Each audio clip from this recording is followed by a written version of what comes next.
All right, guys, I got a 2007 Toyota Corolla and I have no heat. All right, so when we turn this knob to heat or cold, the heat is not working, guys. All right, the problem is, I checked a lot of things on this car. The problem is right down here, guys. Let's look at it right here.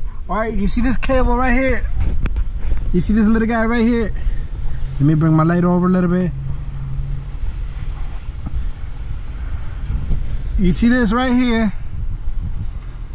This is connected to this. So when I'm gonna turn this, you see what happens?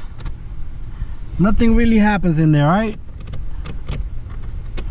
So that's the blend door, right? That's a blend door for this Corolla. So pretty much, if you come out here, when I turn this, that little guy down there moves, all right? Just like that. All right, what happened here was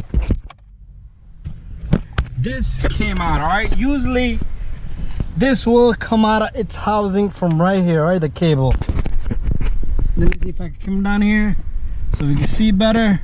Usually this cable will come out. You see that? All you need to do is make sure you line it and then you push it in, all right? That's all that needs to be done down there. This cable will usually come out from here or there, but if you push it back in, you should be all right, all right? Now, if I turn that knob, you see that? Bam, all right? That's how it's supposed to be, all right?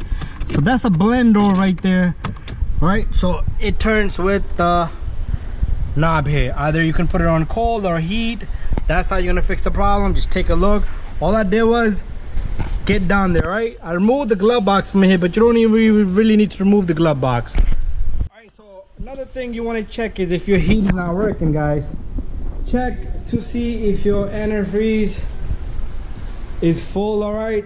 He has a small little radiator leak from right there corner, but check your antifreeze level. Sometimes your antifreeze will not be full or will not have enough antifreeze in the system, because this does work. That heat does work with the antifreeze. When the engine heats up, the antifreeze gets hot, the antifreeze goes inside the system from those heater core pipes right there, right?